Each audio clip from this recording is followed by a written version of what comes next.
Bom dia! Mais um Questão de Direito, o nosso programa Sua Qualificação. Mais que sua qualificação, é a sua habilitação jurídica, é a sua formação jurídica.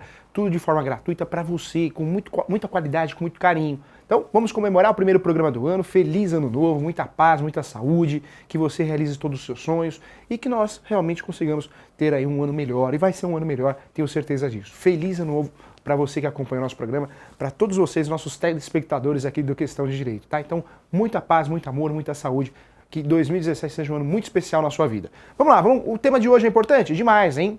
O tema de hoje é assessoria para investidores e investimentos no mercado imobiliário. Então a intenção é abrir os seus olhos, você que está nos assistindo, você corretor, você que tem vários amigos corretores, compartilhe esse programa de hoje, compartilhe, manda por WhatsApp, manda no Facebook, é muito importante, hein? Nós temos que sair da fila da Dona Maria. Professor, o que é essa fila da Dona Maria?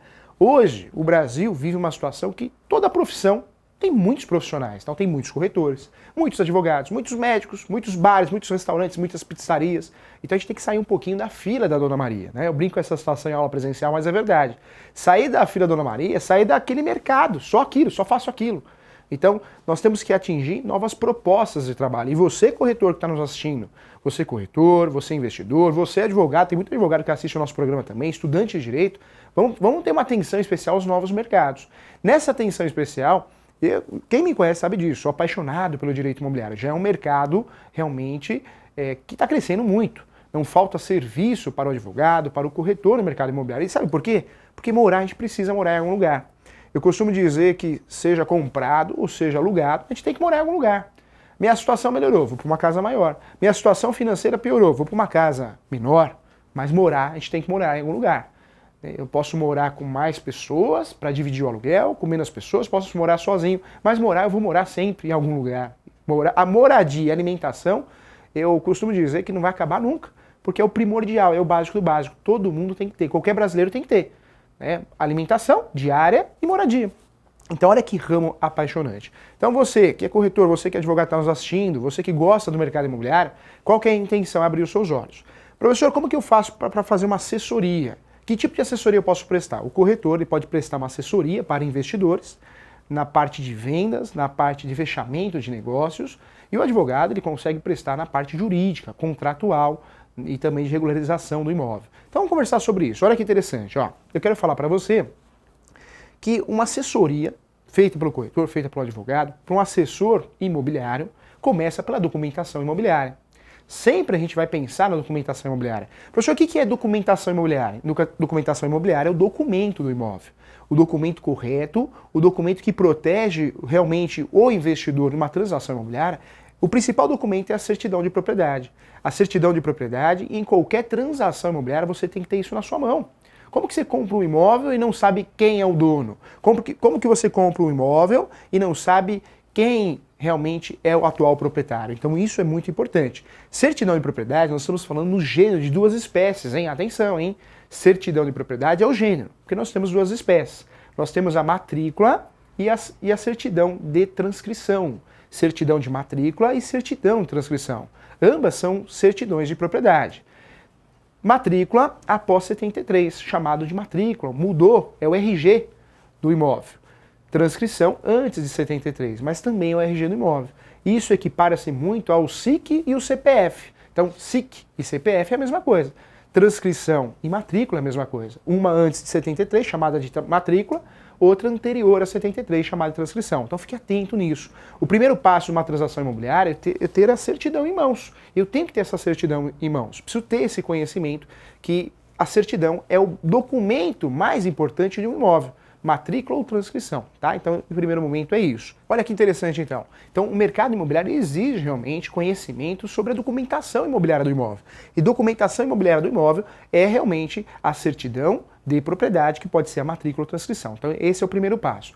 Professor, então, para comprar um imóvel, para investir no imóvel, eu preciso ter noção de direito imobiliário e a parte registral? Sim, e essa parte registral que você precisa saber, você corretor, advogado, investidor que está nos assistindo, é realmente ter atenção especial que existe um documento, que é o documento fundamental, o mais importante, que é a certidão de propriedade. Pode ser matrícula ou transcrição e tem que ter acesso a esse documento. Toda vez que eu vou comprar um imóvel, eu tenho que ter acesso a esse documento. E não é uma certidão de 20 anos atrás, 15 anos atrás, é uma certidão atualizada. Essa certidão não pode ter mais que 30 dias, hein? O mercado imobiliário não pode ter mais que 30 dias. Antes disso, o risco é grande, 30 dias no máximo. Essa certidão tem que ter, tá? Então fique atento em relação a isso. O outro passo é conhecer as partes. Comprador, vendedor, eu preciso conhecer as partes. Então, numa transação imobiliária, eu que peço serviço de assessoria jurídica, eu preciso verificar quem é o comprador, quem é o vendedor. Professor, como que eu conheço o comprador e o vendedor, ou os compradores e vendedores? Também através das certidões imobiliárias, né?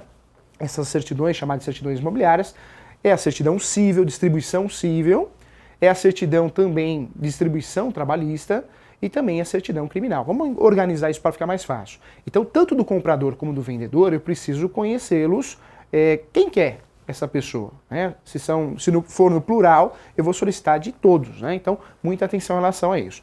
Primeira divisão que a gente vai fazer, então, em relação ao imóvel. Eu preciso conhecer o imóvel. Como que eu conheço o imóvel? A certidão de propriedade do imóvel, para ver quem tem o domínio. Domínio e posse são coisas diferentes, né? São situações diferentes. Quem tem o domínio tem o registro. Quem tem a posse muitas vezes não tem o registro, né? Só tem a posse. Então, eu preciso conhecer. Segundo passo, então, são as partes. Em relação às partes, comprador e vendedor. Como que eu vou conhecer eles? Através das certidões. Volto a falar. Primeira certidão é a certidão de distribuição civil. Certidão de distribuição civil é aquela certidão para ver se tem alguma ação em andamento no nome do comprador, no nome do vendedor. Essa certidão importante, eu preciso ficar atento porque nós temos aí na justiça uma divisão interessante. Então vem comigo, foca aqui, olha que interessante. Ó. O judiciário, o poder judiciário, segundo uma divisão feita pela Constituição Federal de 88, o poder judiciário é dividido em justiça especializada e justiça comum. Na justiça especializada nós temos a justiça eleitoral, a justiça militar e a justiça do trabalho. Esquece a justiça especializada, vamos para a justiça comum, a mais utilizada.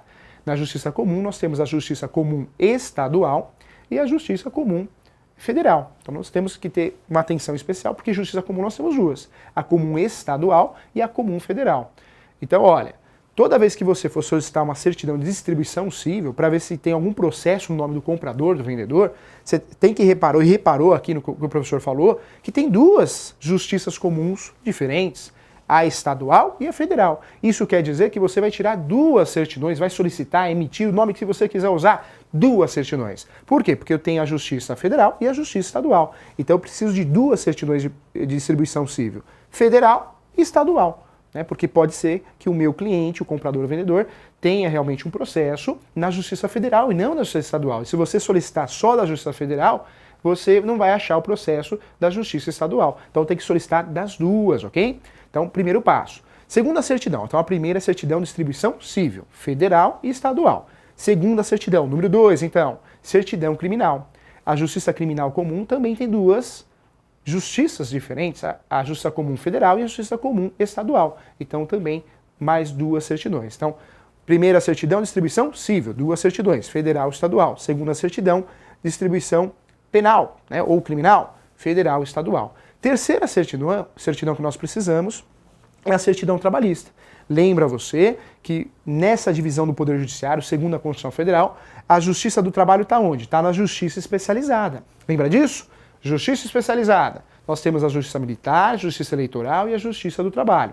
Justiça comum, olha como ela está do lado de cá, federal e estadual. Então, essa certidão que o professor está falando de Justiça do Trabalho é da Justiça Especializada. Então, muita atenção com isso, porque essa Justiça Especializada, eu preciso solicitar a certidão no site do TRT, né, TRT.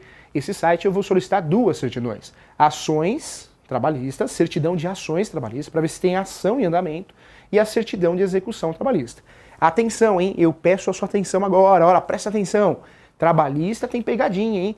Vai solicitar uma certidão só. Não. Se vai solicitar certidão trabalhista, são duas. Uma de ações trabalhistas, que equivale à execução, que equivale à distribuição trabalhista, e a outra certidão de execução trabalhista, tá? Então, muita atenção em relação a isso. Muita atenção em relação a isso. Então, os atos iniciais, chamado até no livro do professor como atos iniciais, você consegue trabalhar com essas certidões de três formas.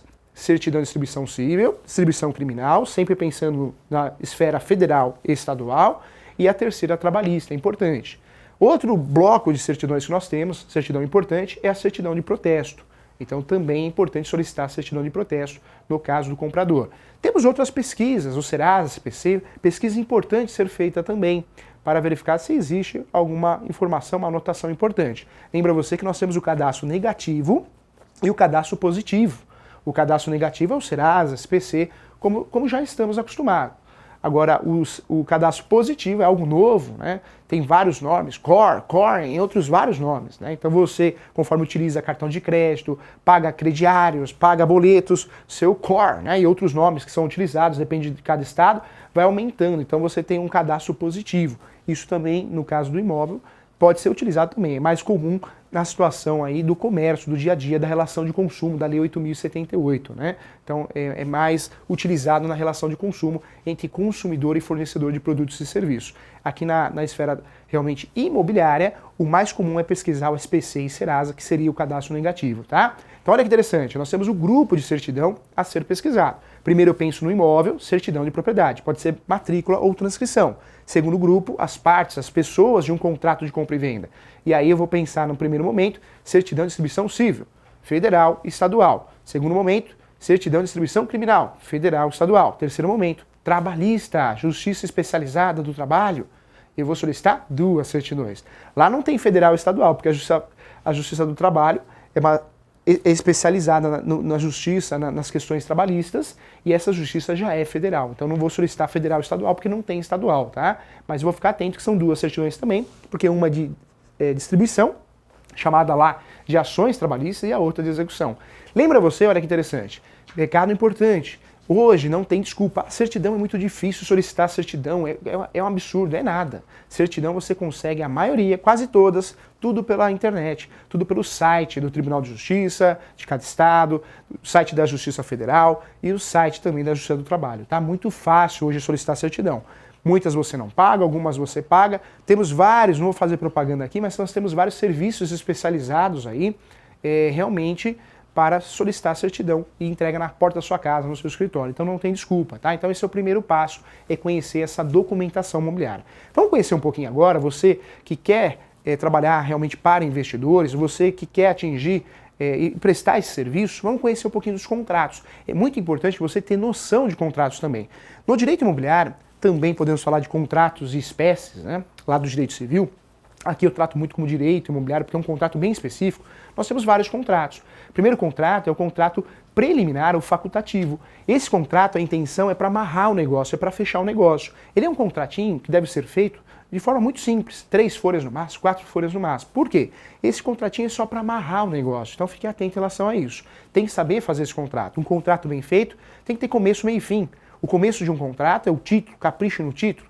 A qualificação no contrato, chamado preâmbulo, também é importante. Eu não posso errar os dados, né, os dados pessoais do comprador e vendedor. É importante também ter objeto nesse contrato. E aí a questão dos valores, o valor a ser pago, parcelamento, isso é muito importante. Data, fechar um contrato com 2 testemunhas é muito importante. Não esqueça da multa por rescisão. Rescisão, algumas pessoas esquecem, é muito importante. O ser humano muda de opinião. E como que fica a rescisão? Fica omissa se não tem isso no contrato. Esse contrato chamado de preliminar, pré-contrato ou facultativo, nada mais é que um contrato só para fechar o negócio, só para amarrar o negócio. Seria a proposta e o aceite, amarrou o negócio. Depois desse contrato, nós podemos trabalhar com outros contratos, que é o compromisso, que é o promessa. Compromisso de compra e venda é um contrato para amarrar realmente a situação e já gera um direito real. Quando eu assino um compromisso de compra e venda, já gera um direito real. Existe uma expectativa de direito real, ainda mais se for feita a coisa certa, que é a verbação na matrícula do imóvel.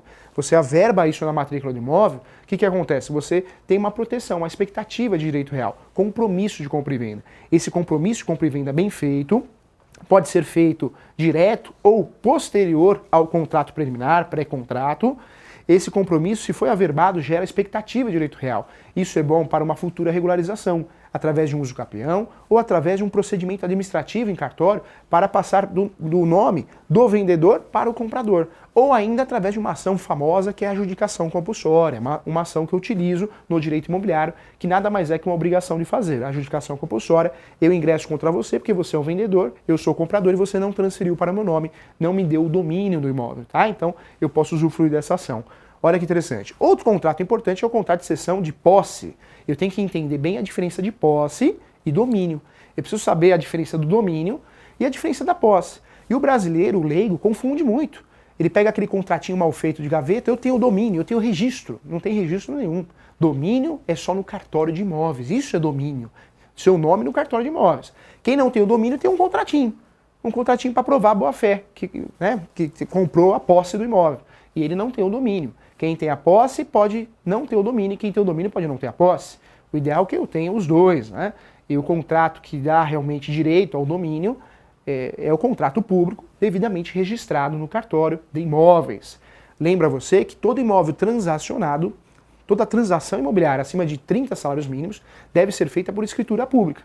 Isso não quer dizer que não precisa de um contrato para amarrar o negócio, uma promessa, um contrato facultativo preliminar. Eu posso fazer esse contrato e devo. Transação imobiliária envolve muito dinheiro para amarrar o negócio, mas depois, para fazer a transferência, preciso fazer a escritura pública e eu faço no tabelião, tá? Então fique atento em relação a isso. É lá no tabelião que eu faço. Então, olha quanta informação importante. E aí, eu quero trazer para você duas formas que você tem de adquirir propriedade.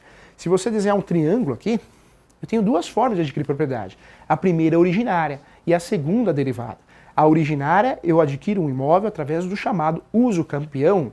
Não é o urso campeão, o uso campeão. É uso campeão, hein? Então eu adquiro o imóvel através da invasão, da compra da posse, eu assumi a posse. Então, uso campeão é a forma de adquirir a propriedade de forma originária. A segunda forma que eu tenho são os contratos imobiliários, que podem ser feitos por escritura pública, que é o correto, acima de 30 salários mínimos, ou particulares, gaveta. Contrato de cessão de direitos hereditários, cessão de direitos possessórios, preliminar, facultativo, promessa, compromisso. Então, duas formas eu tenho. Professor, quantas formas eu tenho de adquirir posse no direito brasileiro? Ou melhor, quantas formas eu tenho de adquirir uma propriedade no direito brasileiro? Duas. A originária, uso campeão. Nem todo mundo usa o uso campeão, não tem coragem, não quer fazer. Então, normalmente a gente adquire um imóvel da forma derivada. A forma derivada é através dos contratos imobiliários, que existe uma subdivisão. Os contratos públicos e os contratos particulares. Então, essa é a dica. Você tem que ter essa noção, a diferença de posse e de domínio. Isso é muito importante. Quando eu tenho condições de comprar, vai sobrar para mim a locação. Né? Locação regulamentada pela Lei 8.245 de 91, alterada pela Lei 12.112 de 2009. A locação, quem não tem condições de comprar um imóvel, uma propriedade, não resta dúvida, vai ter que alugar e vai morar em algum lugar, mesmo que seja de locação. Então, locação é importante, o investidor, esse programa, a intenção é abrir os olhos de você que trabalha, corretor que trabalha para investidores, que tem que ter noção de tudo isso. Então, você pode se aprimorar realmente nos estudos, mas a noção básica para abrir os seus olhos. Então, a lei que regulamenta a locação é a Lei 8.245 de 91 e a Lei 12.112 de 2009. Essas são as leis que regulamentam a locação no nosso país. No Código Civil também tem, mas são locações que vão ser tratadas aí em relação à locação de bens móveis, hotel, motel, a parte hotel, é tudo Código Civil. O Estatuto da Terra também trata de locação de imóveis rústicos e rurais, hein? Então o Estatuto da Terra também trata. Olha quanta informação. Então você, no nosso primeiro programa do ano, venho fazer um convite. Você que assistiu o nosso programa hoje, acompanhe todos os nossos programas aqui no Questão de Direito. Realmente os programas são selecionados, temas importantes e práticos para você. Não perca. Nosso programa é das 10 às 10h30, toda quarta-feira. Se perdeu, vai lá no YouTube, digita lá Professor Júlio César Sanches, digita Questão de Direito, todo jeito, ou pelo nome do tema, você vai achar. Então, conto com você. Esse é o nosso primeiro programa do ano. Eu quero fidelizar, hein? Vamos lá. Eu sei que tem muitos telespectadores que nos acompanham há quase 3 anos. E eu quero que você nos ajude a divulgar esse programa. Então, desejo a você sucesso, saúde, paz, amor. Conto com você em 2017 para que o nosso programa, juntos a gente possa formar muita gente e fazer realmente uma profissão melhor, com mais qualidade e credibilidade cada vez mais, hein? Sucesso, um abraço, professor Júlio. Tchau, fui!